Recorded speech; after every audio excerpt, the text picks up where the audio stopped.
to take that story and just use a great monster like Doomsday as a throwaway was just really annoying, and it irritated me. As a fan of comic books and superhero, why does he have a gun?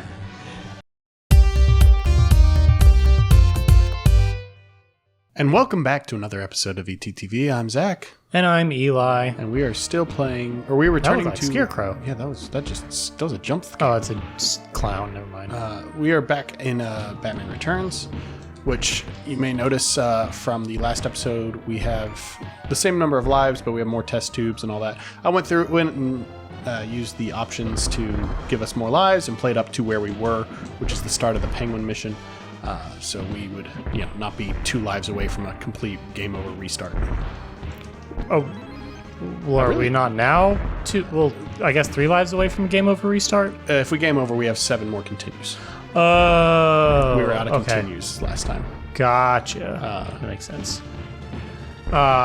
In between the last Batman recording session and today, I did go back and try to watch the movie Batman Returns. And I watched maybe like 30 minutes of it, and I don't know. I mean, I was just busy, is why I stopped. I didn't turn it off because I wasn't enjoying it. But since then, I just have not been interested at all in coming back to it. It's such a weird movie. But I did count, there were quite a few times where Batman just straight up killed people. Yep. He sets the henchmen, he sets them on fire. And everybody likes to pretend that didn't happen when they critique Ben Affleck's Batman, he's killing people. But then they'll also say that Michael Keaton's their favorite Batman. I'm like, okay, guys, you can't have both. Can't have both. Yeah, and I'm personally, I think the whole "I don't kill people" thing is really dumb. It is. Isn't there some kind of Reddit where Batman says if I if you murder somebody, the number of murderers in the world is going to be the same. It's well, what if I kill 1,000 people? Then Jason Todd or Damian Wayne is well, if I kill a whole bunch of murderers, then the number goes way down. Yeah, lower than the average. Yeah, and it's I'm definitely, Joker should have died years ago. He should have been put to death because that would have saved a lot of people's lives. Did Nightwing kill people? I think it depends on which Nightwing. Well, I thought there was only one Nightwing, which was Dick Grayson. I don't remember. I mostly read the standalone Batman. Who is this lady? Oh, not Catwoman again. Not this boss fight. Did they just repeat the boss fight? Maybe you should have saved it. Is it too late? Can you save now? Yeah, I can save it anytime. Yeah, I don't know. I've read a handful of Batman comics.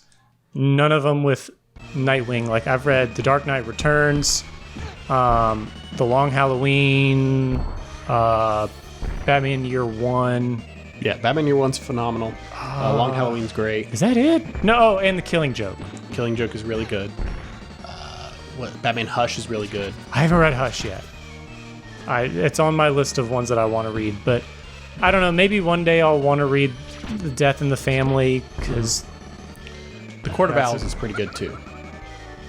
I know a lot of people are hoping that Court of Owls is going to be the next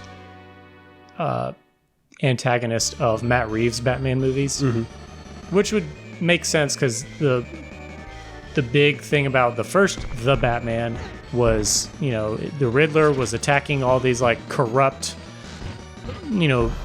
members of Gotham, corrupt politicians, corrupt judges and police, and so that would be cool if the follow-up is boy, that was just the tip of the iceberg. You don't know nothing about corruption. Or it'd be cool if it was Freeze, because Matt Reeves has said he wants to try to make a Mr. Freeze that's grounded in reality. I don't know if that's possible, but I'd like to see him try. I mean, I would love it if they would just remake the animated series Batman. Or Batman the Animated Series in live action. That's it. Just, give Mr. Freeze his goofy little goldfish bowl hat. Yeah, because that, I understand the appeal of making a superhero that's grounded in reality, but it's why not embrace the ridiculousness and just go for it? Yeah, absolutely. It doesn't have to be realistic. It's a superhero movie. Oh, come on. What was I gonna... Something about... Oh, yeah, I'm curious to see what James Gunn is gonna do with his new DC canon, I guess. Mm-hmm. Gotta go, girl talk. Go gadget girl talk. That was weird. I don't remember the plot of this movie at all. So Oh, he hurt you. He did. Oh yeah, I got battery. I can throw batterings here. Okay, those things stick around and blow up. So who is that then? That's the blonde? Yeah. No idea. She kind of looks like... How am I supposed to avoid that hit? She kind of looks like Kim Bassinger's character in the first Batman. Vicky Vale. Yeah, I can see that. Sort of. She sort of looks like her. She's just blonde. She's blonde. Actually, I'm trying... Yeah, I have no idea. I need to finish Batman Returns. Can I do it? Nope. Can't interact with... How am I supposed to dodge him there? I don't know. But we have recently, going back to James Gunn, we have recently seen the casting choice for the new Superman. Did it? And yeah, it's I think his first name's David. It almost looks like his name's Sweet Corn. Like his last name looks like Sweet Corn, but it's like Sweat and Core. I don't. Hang on. I'm gonna Google this. New Like right Superman actor. David. Oh no, not Sweet Corn. Corn Sweet. I had that backwards. It looks like Corn Sweet, but it's Corn Sweat. Corenswet. Yeah, David Corn Sweat. He looks just kind of like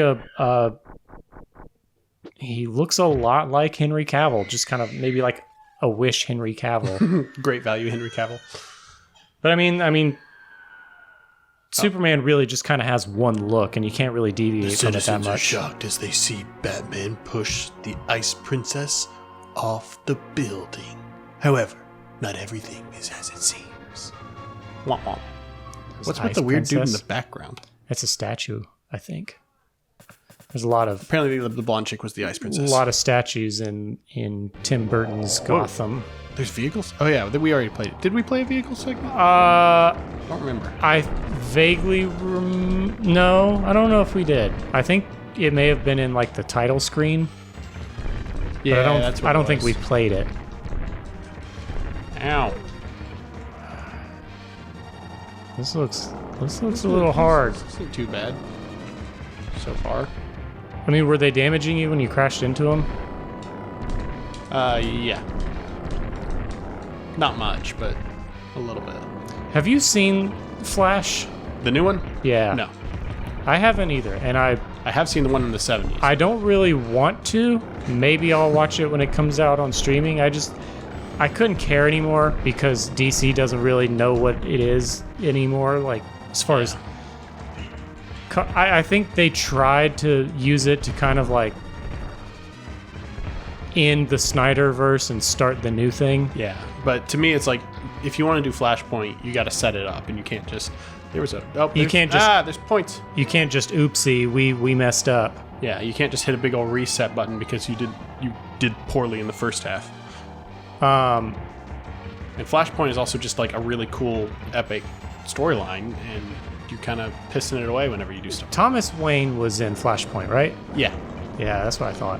Yeah, Flashpoint is Flash goes back in time and ends up changing everything. And like the Amazons... And that would be cool because the Atlanteans Thomas are at war. Wayne of the Snyderverse was Jeffrey Dean Morgan.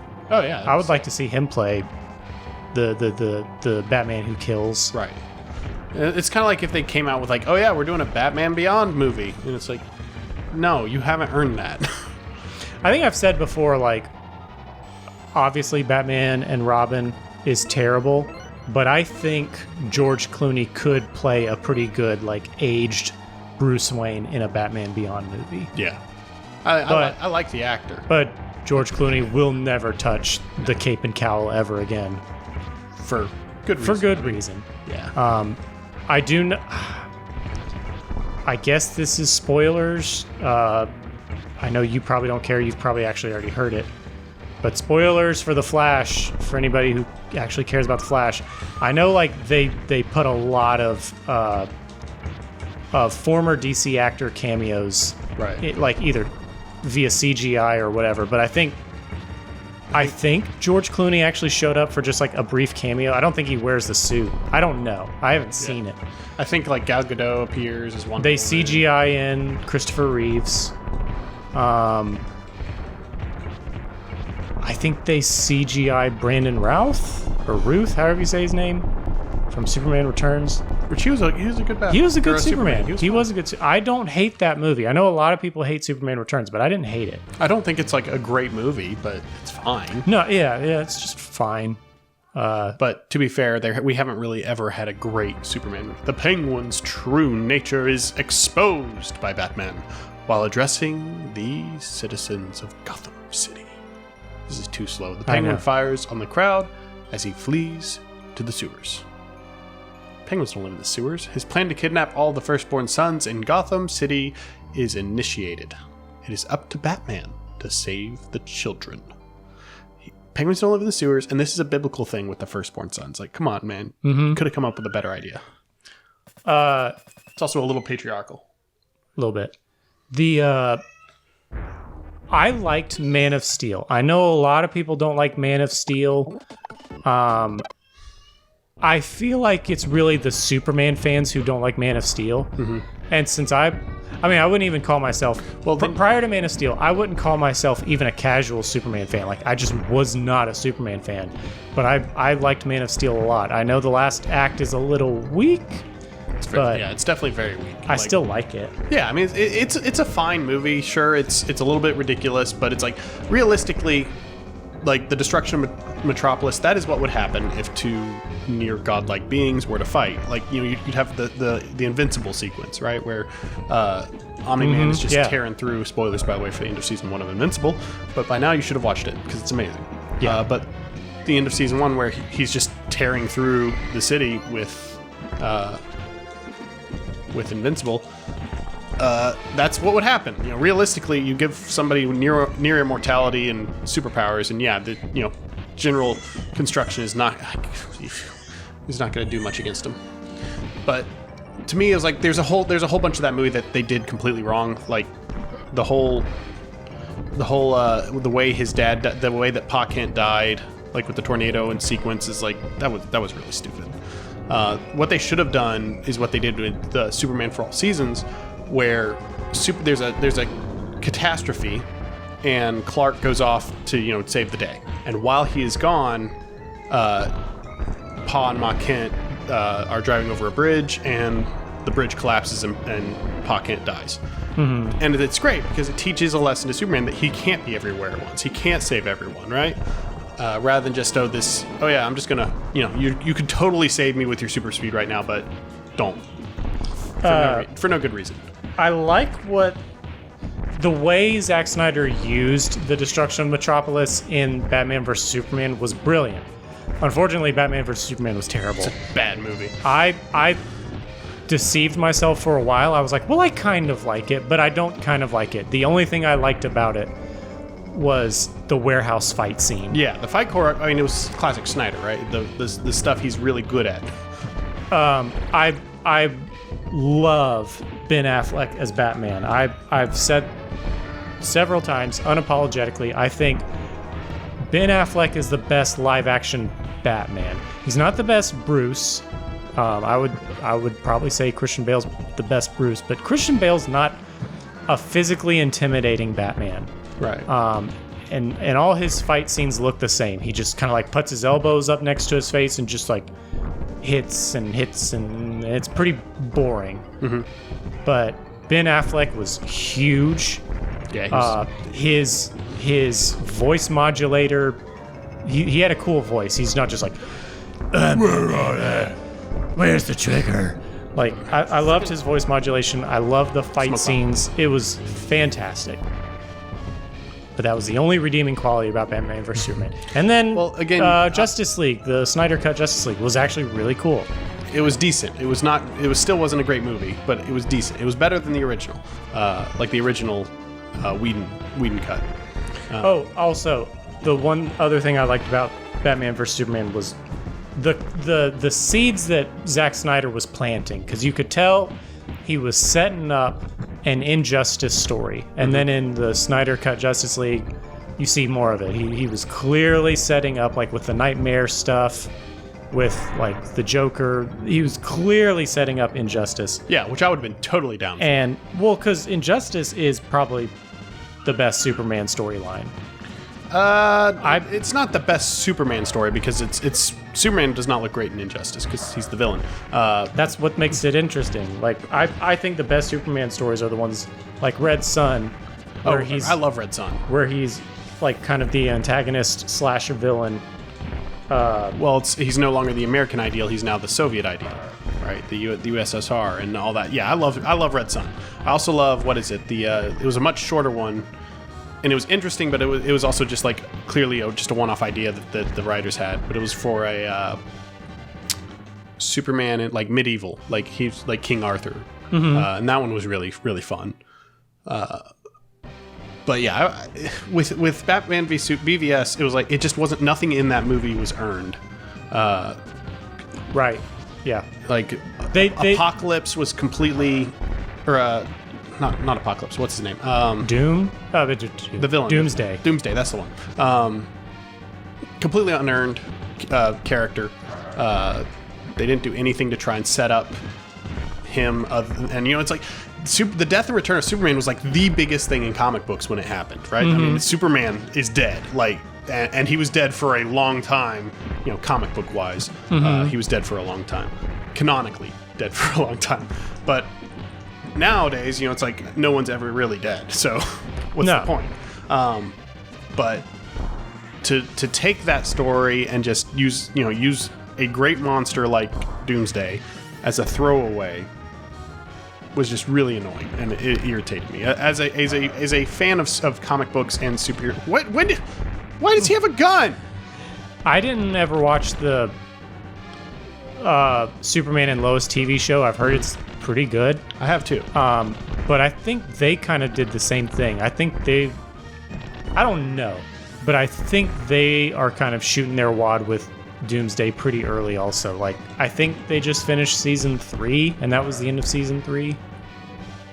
I don't know. I would just feel like Doomsday needs to be like closer to the end of the show. He needs to be like a whole season arc villain.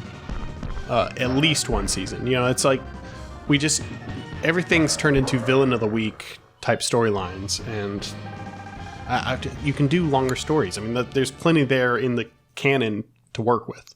And from what I understand, after stopping the circus train, Batman heads for the Penguin's hideout, Arctic world, at the old Gotham Zoo. Finally, the Penguin will pay for his treachery. I take it this must be the last level. Huh. It's very last level epic. The Penguin's Lair. From what I understand, they've been kind of, in the movies and stuff, they've been changing Doomsday's origin. Like in Batman vs. Superman, he was Zod. I think that's cool. In the show, in the Superman and Lois, he was Bizarro. Oh, that sucks. I don't know anything about the show, but that's annoying because Bizarro is another character I love. That's really stupid. Because is he Kryptonian in the comics? No, he's from a different planet. He's a completely different planet, and he was basically created in a lab as the ultimate being, and every time he dies, he just comes back stronger. Which is why when Superman does eventually kill him, or Superman dies when in the fight with Doomsday, and then Doomsday comes back, and then that's whenever the good grief. When there's two of these rocket guys, it's like just so difficult to get like around them. But he comes back, and that's when you have like the Iron Superman, Son of Superman, and all the other Steel iterations like jumping in to help. So how did Superman die? Like, what was it that Doomsday was able to do that killed him? Oh, they just pummeled each other to death. It was a two unstoppable forces colliding kind of situation. Huh.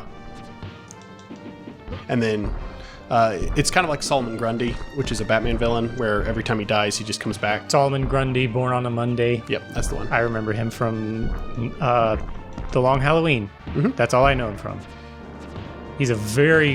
I would say he's a very lesser known Batman villain. Yeah, he's not super. I mean, he was in, the Arkham games, so he's gained popularity since... He wasn't in Arkham Knight, and that's the only one I've played.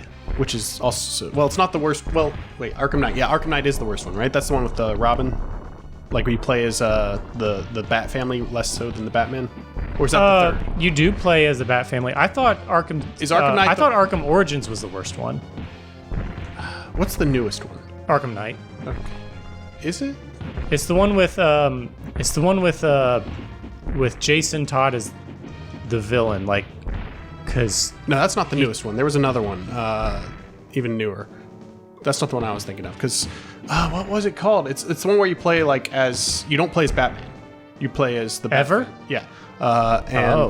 Like, people were blasting it, because, like, characters have double jumps, and, like, there's just a bunch of silly goofiness, and then you have a motorcycle, but it's extremely slow, and not really does I can't remember what the name of it is. Okay. Well, no, I played Arkham Knight, and I liked Arkham Knight. Arkham Knight was fine. It just I know it's nobody's favorite, but I liked it a lot. It just didn't do anything original to me. Like, it was fine. It also focused too much on the what is it, the Batmobile? And that Batmobile was hard to control too. Yeah. Like, especially just in a city that tightly designed, and the Batmobile going as fast as it does, it's pretty rough. Well, you also had the problem of, like, these are 50 millimeter cannons mounted on top of the Batmobile. They don't kill people. Right.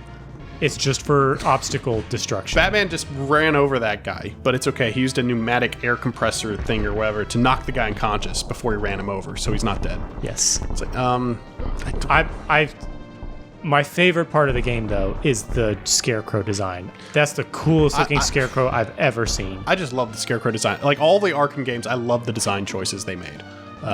They all look super great. Like, Mr. Freeze looks awesome. The bat suits look great. The DLC costumes for Batman look great. Like, you get Arkham City had, like, Beyond Batman, or Batman Beyond, and then well, in Arkham Knight, Batman. I used the blue and gray because I love the blue and gray look. I wish one of the live action iterations of Batman would go back to the blue and gray. Right. I thought they were going to because Batman vs Superman is almost a rip-off of The Dark Knight Returns. Mm-hmm. And in The Dark Knight Returns, they use the blue and gray a lot. I've actually got a blue and gray Dark Knight Returns Funko Pop. Nice. So I was hoping that Zack Snyder was going to bring it in, but he didn't. Come on, Schneider. And it's also like, in all the Superman, like, live action iterations we've gotten, they always focus on the wrong thing, which is always his powers. Right? And it's like, Superman's powers are not what make him interesting as a character. It's not what makes his comics entertaining. It's the paradigm of having to divide the humanity between the deific, right? It's that he is still at his core human, or at least in his behavior, in his morality, in his mind, even with these super awesome powers. And it's like trying to parallel to corroborate those two things is what's interesting about the character. Well, and I liked the end of Man of Steel, because the end of Man of Steel, he's like, I don't want to be a killer, but I have to kill Zod, right? Or else he's going to kill these humans. And then I feel like that never came up again ever in another movie. Like, his moral dilemma right. of, like, killing because I had to, like, it never having to live with any doubts of, like, did I make the right choice? Mm-hmm. Because I love that scene too, because you do, Cavill does a great job of, like, playing the guilt and this is not what I want to do. Oh no, here in this situation, Cavill, I think losing Cavill is the biggest misstep that they've made in the franchise. I think he was the perfect Superman, and they should have just given him more to work with. Well, same with The Witcher. Like, yeah, I think, like, I didn't even realize The Witcher Season 3 was out already. Like, I feel like nobody's really watching it. Nobody's talking about it. For me personally, well, I mean, I did just get rid of my Netflix account because Like my whole family was sharing the account, and now it's like, well, none of us individually use it enough to pay for it, so we're just canceling it. So even if I had Netflix, though, I just would not care at all about season 3 of The Witcher, because it's like, I know season 4 isn't going to be Henry Cavill, and I do not care in the slightest about seeing a Liam Hemsworth The Witcher. So it's like, why am I going to waste my time on season 3 when I know I'm not even going to stick around for seasons 4 and beyond? Right. Which that was my, like, for me, that was what, how do I get away from it? I mean, he's got the friggin' gun. How am I supposed to deal with this? That's why I'm not, like, beyond just the, like, Netflix has changed policy and now it's so much harder. Like, I don't have a Netflix anymore because I was borrowing it from a family member. Even beyond that, it's like, I just don't have a compelling desire to go see The Witcher for the same reason. Because I thought and especially, like, hearing the stuff coming out about why he left. Because he was too much, because they didn't like how much he cared about the source material. Right, which was the whole reason, like, he was excited about the project to begin with. And it's so, and that, you know, it's the same thing with the Avatar, The Last Airbender live action, where the creators originally, the company was like, we're going to do this right. We got the original creators. How do I get past these freaking gun? You know, we got the original creators involved. We're going to do this. Are you talking about the second time they did the live action? No, not with Shyamalan. The Netflix adaptation. Right, that's what I'm saying. This is the second time they've done a live action. Correct. Yeah. I thought you meant like the second time they did with Shyamalan doing the second time Avatar was made as a franchise. No. But they've left. The original creators have left the project, which is like, that's the whole reason I was interested in the project is now not there. That does not bode well. No. I never like hearing that creators are leaving their projects due to creative differences, because that means, like, whether, if it's a movie, then that means the movie is probably being written by committee. Which during a writer's strike, like, come on. I don't understand what's going on now with the SAG-AFTRA strike. Like the Screen Actors Guild, they're like, it's unfair treatment. Well, I don't know anything about it, but I would think, like, actors get, like, a ton of money. Like, what's the unfair treatment for? I get it for writers, because the writers, in my opinion, have the hardest job of any movie or show. Like, they're creating something out of nothing. I think writers should get paid way more than actors get paid. Right, but the whole point is that, at least my understanding of the whole strike and everything, is it's not, I mean, actors, big time, if you're big, like if you're Robert Downey Jr. or a Hemsworth or someone like that, yeah, you make bank. But if you're starting out, unless you are that big multi-movie deal, how do I get out of this? I can't get friggin' away from I can't do anything about the bullets. Unless you're a big name actor, you're not making anything, and so it's really hard for somebody starting out. And then for the writers' strike, it's the writers just weren't being compensated. Yeah, I totally get it for the writers. And now SAG was like, well, we're coming out with this new innovation. We're going to use AI to, when an extra comes and records, we'll record them that day, and then we'll use that footage for the foreseeable future without ever paying that actor beyond what we paid them for that first day. And that, to me, is just like the scummiest thing in the world. I think some of it had to do, I've heard like streaming services have been not forking over the data about how much their projects get viewed. So like actors that are supposed to be collecting royalty on streamed episodes, like there's no way, I guess, for them to know if the streaming services are being honest with how much royalties they should be getting. But other than that, I don't really know. It seems like he just got like faster right here at the end, like right at the sliver right at the like last stage. He's like, I'm gonna go crazy. It does feel like that. Yeah. So I do believe people should be paid for the work that they do. So at last, Batman has defeated the Penguin. Peace has returned until the next time. just speed this up in post. The dark dark forces rise to harm.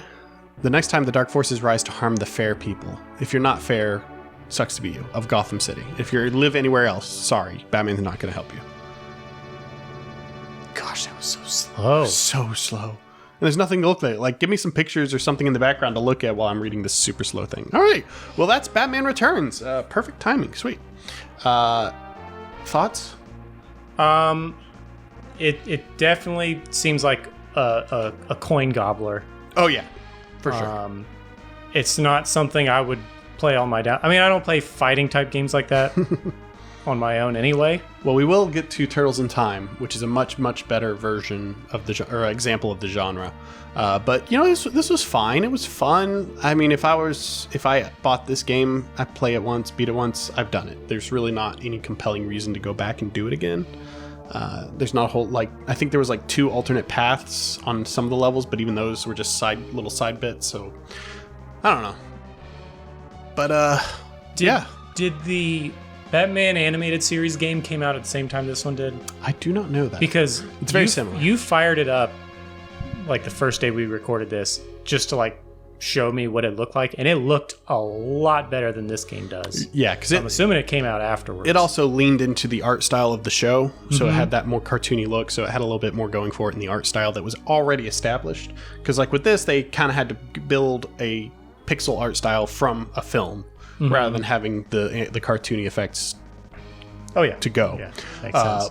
But yeah, I mean, I do believe that one's longer as well, and I think it might be co-op where we can both play it, but we'll find out. Anyway, so thank you for the request. I don't remember who the commenter was. Corey, thank you for the request. I hope you enjoyed watching us play it, and we'll see you next time.